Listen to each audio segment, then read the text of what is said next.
Assalamualaikum. Waalaikumsalam. Oke, kepada ketua kelas mas.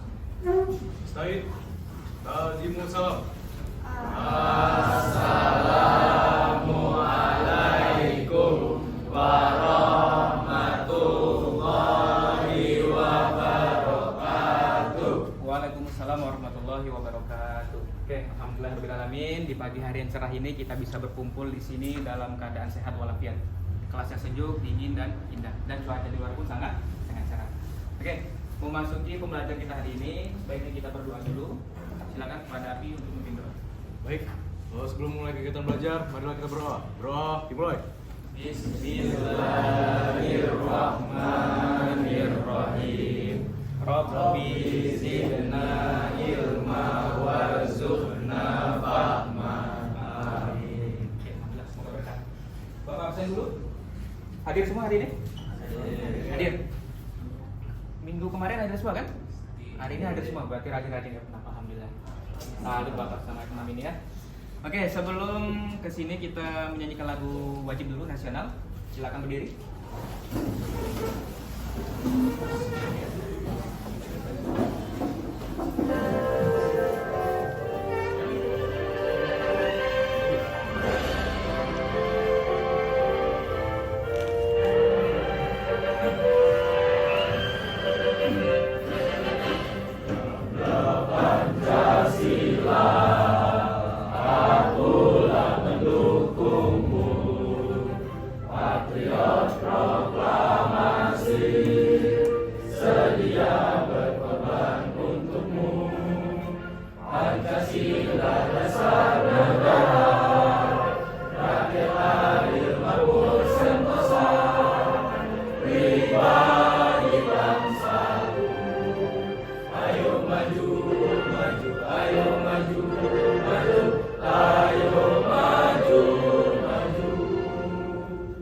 Oke, cukup. Silakan duduk kembali. Nyanyi sebentar. Buka surat Ar-Rum ayat 21 ya. Surat Ar-Rum ayat 20. Kita baca sama-sama, perhatikan tajwidnya sama terjemahannya ya. Ini tentang materi yang kemarin. Pernikahan dalam Islam. Cuman kita masalahnya beda. Yang tahun kemarin apa tuh? Hari Minggu kemarin. Itu tentang apa materinya? Permasalahannya? Broken home ya. Nah, sekarang ini tentang pernikahan dini, nanti gue jelasin. Oke, kita baca sama-sama. Lihat HP-nya. 1, 2, 3. Bismillahirrahmanirrahim. Wa min ayatihi an khalaqalakum min anfusikum azwajan litaskunu ilaiha wa ja'ala bainakum mawaddatan wa rahmatan. Inna fi dzalika laayatin liqaumin yatafakkarun. Oke, coba.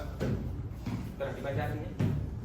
Artinya, dan di antara tanda-tanda kuasanya ialah Dia menciptakan untukmu istri-istri dan jenismu sendiri, supaya kamu cenderung dan merasa tentram kepadanya, dan dijadikannya di antaramu rasa kasih dan sayang. Sesungguhnya pada yang demikian itu benar-benar terdapat tanda-tanda bagi kaum yang beriman. Nah, ini dalil tentang pernikahan ya.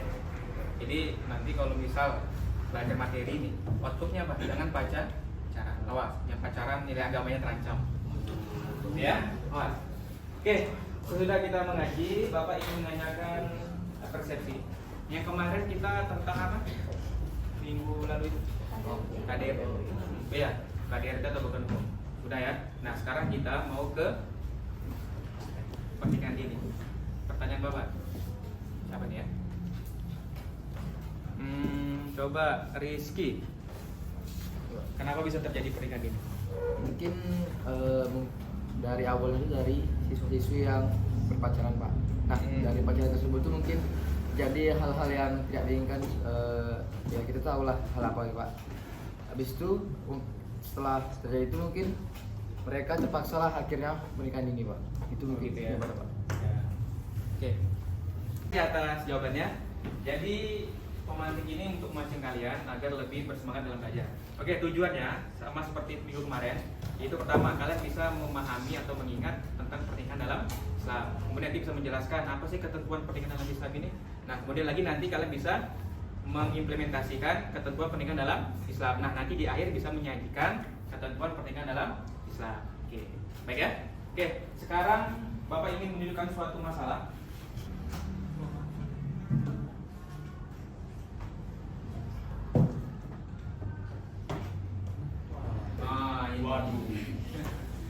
Halo, siapa yang lagi seperti ini? Ini gambar apa ini? Dava. Bapak pengen lihat dari Dava. Apa yang tergambar dari Dava tentang foto ini? Ayo, coba. Ini Pak, kayak masih anak SMP udah. Oh gitu. Siap. Oke, menurut Abi lagi. Abi, dari foto itu apa yang bisa tergambar? Ya, kalau dilihat dari fotonya itu Pak, kita bisa lihat sendiri kalau yang mempelai laki-laki itu masih terlihat lebih muda daripada yang perempuan. Jadi udah nikah gitu ya. Karena itu mungkin benar ajaran Islam itu kan tertua menikahi perempuan yang tua. Cuman ini belum. Menikahi perempuan yang lebih tua? Seperti istri pertama itu Pak. Nabi Muhammad sama Khadijah. Ya. Oh gitu. Kan mereka kan tergolong jaraknya lumayan jauh Pak. Cuman itu nggak diajarin sih. Diajarin ya. Berarti kita maaf yang ini suruh nikah sama janda gitu Enggak, enggak. Apa? Enggak. Sebenarnya itu tuh tujuannya baik Pak. Karena Baik. Rasulullah tuh ingin mengayomi wanita yang kesepian Pak. Oh gitu. Cuman ini bedanya masih di bawah umur Pak. Kayak contoh aja gitu. Nah, sekarang Bapak nanya, apa faktor yang membuat dia nikah gitu? Mungkin bisa jadi karena dorongan dari keluarganya juga Pak. Bisa jadi. Keluarganya ya. Oke, terima kasih ya. Jadi secara keseluruhan kalian sudah paham kenapa bisa terjadi pernikahan ini. Ya, masih ini sekitar SD. Banyak juga kan masih ini sudah ini bahaya emang.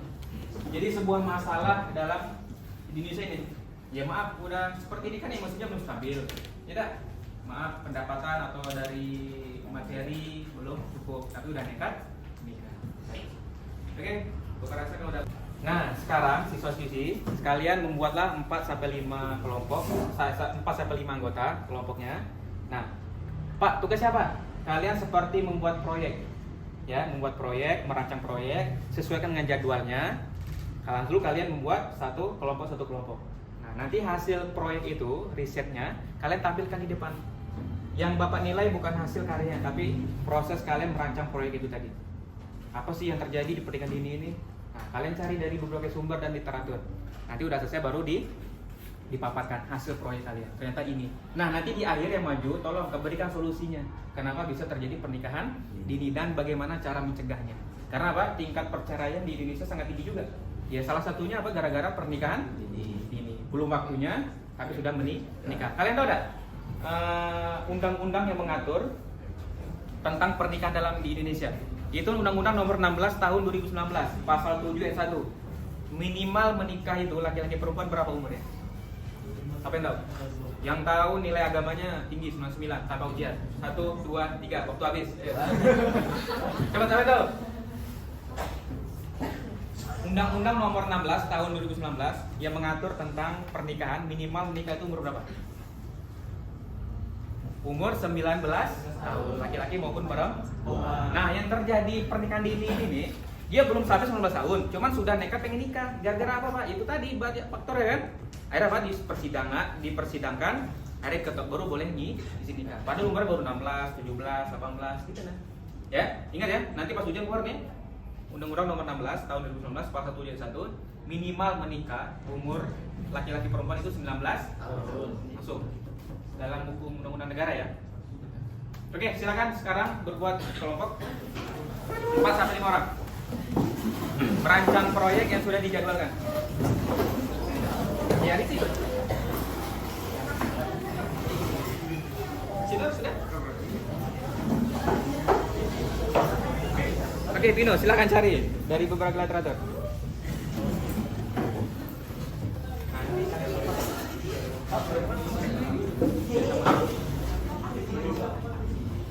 Nah, kami situ aja, Cik.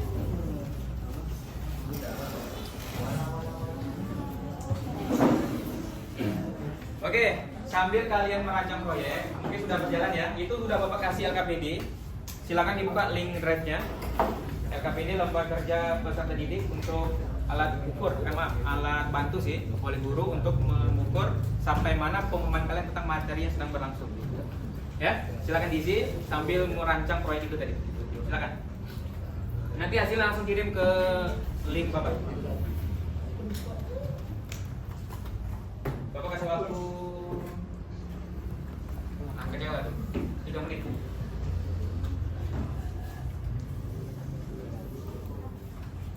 Oke, sudah semua ya? Dikerjakan KPD-nya?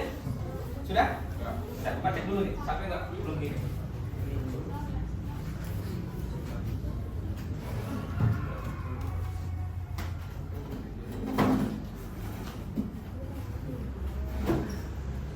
Oh, oke, sudah semua. Ya. Oke, silakan dilanjutkan proyeknya.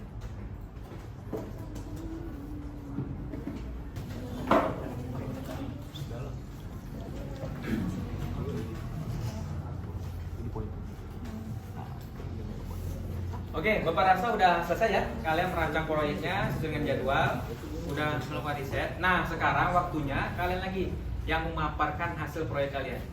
Risetnya apa tentang pernikahan dalam Islam, tapi masalahnya pernikahan di dini. Yuk, silakan kelompok sesuai dengan jadwal, kelompok Nabil, Ilham, Zafira sama Nurul, silakan. Oke, Assalamualaikum warahmatullahi wabarakatuh. Waalaikumsalam.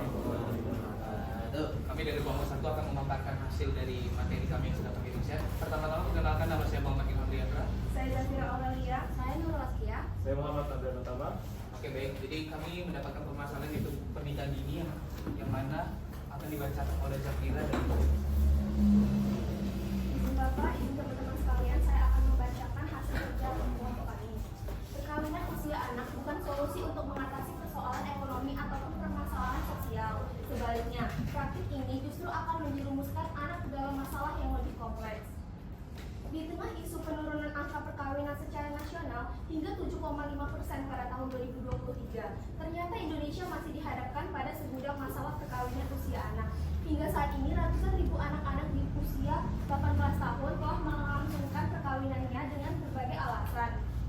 Izin Bapak dan teman-teman, saya akan melanjutkan penjelasan Zafira. Berdasarkan data BPS selama 1 dekade terakhir, angka perkawinan di bawah umur terus terjadi. Setiap tahun terjadi perkawinan usia anak di Indonesia sekitar 10,5%. Provinsi dengan angka perkawinan usia anak tertinggi pada tahun lalu adalah Nusa Tenggara Barat yang sebesar 17,32%. Kemudian disusul Sumatera Selatan 11,41% dan Kalimantan Barat 11,29%. Tak heran perkawinan anak di Indonesia termasuk tertinggi secara global. Berdasarkan data UNICEF 2023, peringkat Indonesia menempati urutan keempat di dunia dengan estimasi jumlah anak perempuan yang dinikahkan mencapai 25,53 juta jiwa. Fenomena tersebut tentu saja sangat memprihatinkan. Pasalnya banyak sekali kerugian yang dialami anak apabila menikah di usia terlalu dini, yaitu kurang dari 18 tahun. Oke, baik. Jadi sudah dijelaskan bahwa Indonesia mendapati peringkat keempat. Yang selanjutnya yaitu adalah proporsi perempuan usia 20 sampai 24 tahun yang menikah sebelum usia 18 tahun. Yang pertama ada dari 2015 yaitu 12,14, namun terus menurun sampai ke 2023 sampai 6,92. Selanjutnya ini adalah 10 provinsi dengan kasus pernikahan anak terbanyak, yang dimana peringkat pertama ditempati oleh Nusa Tenggara Barat, disusul Sumatera Selatan, Kalimantan Barat, Sulawesi Barat, Papua, Kalimantan Tengah, Gorontalo, Sulawesi Utara, dan terakhir yaitu Kepulauan Bangka Belitung. Oke, jadi ini adalah jumlah dispensasi pernikahan. Oke, jadi hasil dari yang sudah kami bicarakan tadi. Jadi kami akan memaparkan solusi untuk pernikahan dini. Yang pertama adalah meningkatkan akses belajar formal, terutamanya untuk perempuan, yang dimana itu seperti langkah-langkah pencegahan pernikahan dini. Yang kedua adalah mengedukasi tentang kesehatan reproduksi, seperti mengenai hak-hak dalam melakukan reproduksi seksual. Yang ketiga adalah melakukan sosialisasi terhadap orang tua dan juga masyarakat terkait tentang pernikahan dini, yang mana orang tua dan masyarakat adalah peran penting sebagai anak untuk dapat mempelajari atau mencegahi pernikahan dini. Yang keempat itu pemerintah harus tegas untuk memberikan hukuman terhadap anak-anak yang melakukan pernikahan dini. Dan yang kelima adalah mengikuti program bina keluarga remaja. Oke, sekian teman-teman dari presentasi kami. Apakah teman-teman sekalian ada yang ingin berkomentar atau Oke, silakan. Sebelum Bapak kasih ke forum ingin berkomentar, ini kan hasil proyek mereka, hasil riset mereka. Nah, udah jelaskan kan panjang lebar. Nah, jadi Bapak minta dari teman-teman sekalian, siswi, tolong berikan apresiasi dulu, lalu komentar kenapa ada pernikahan ini. Oke. Silakan Abi ya, silakan Abi. Baik, izin Bapak, pada teman-teman yang telah menjelaskan proyeknya yang di depan tadi, yang pertama saya ingin mengucapkan terima kasih yang sebesar-besarnya. Saya dapat memahami materinya dengan baik dan juga saya dapat lebih banyak mengetahui hal-hal yang belum saya mengerti tentang pernikahan ini. Nah, yang pertama saya ingin berkomentar mengenai cara penjelasan kalian. Penjelasan kalian itu sudah sangat cukup baik, sangat cukup dimengerti bagi saya. Pemaparan katanya terlihat lugas dan baik, dan juga menurut saya hasil kerja kalian ini sangat berkompeten karena darinya yang awalnya saya itu tidak paham menjadi paham. Mungkin cukup sekian dulu yang bisa saya berikan. Terima kasih sekali lagi. Saya beri apresiasi yang sebesar-besarnya untuk kalian semua yang di depan. Teruslah menjadi bagian dari remaja Indonesia yang semakin maju untuk memajukan karakter bangsa Indonesia. Terima kasih. Oke, sekian presentasi dari kami. Maaf jika ada kesalahan kata. Kami tutup. Wassalamualaikum warahmatullahi wabarakatuh.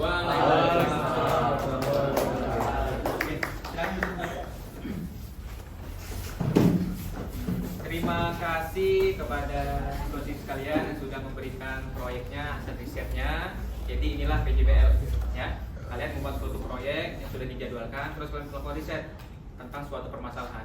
Ambil dari literatur ini. Nah, hasilnya ini. Ya, jadi tidak mesti berhasil menghasilkan karya, tapi prosesnya itu tadi. Sekarang udah selesai semua kan? Bapak kasih asesmen formatifnya. Linknya udah Bapak kasih, silakan dikerjakan.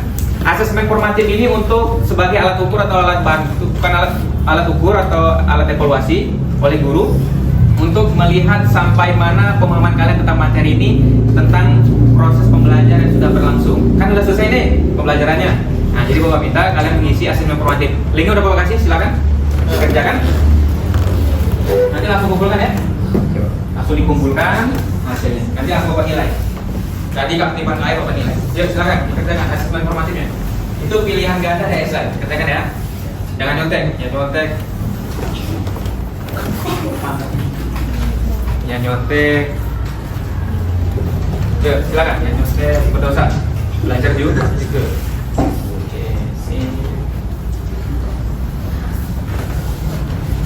Oke, Bapak rasa udah semua kalian melaksanakan asesmen formatifnya. Nanti Bapak nilai, nanti di keluar hasilnya. Oke, hanya ini dulu yang bisa Bapak sampaikan pembelajaran kali ini. Semoga bermanfaat. Terima kasih atas segala perhatian dari kalian. Mohon maaf atas segala kekurangannya. Bapak akhiri. Assalamualaikum warahmatullahi wabarakatuh. Waalaikumsalam warahmatullahi wabarakatuh.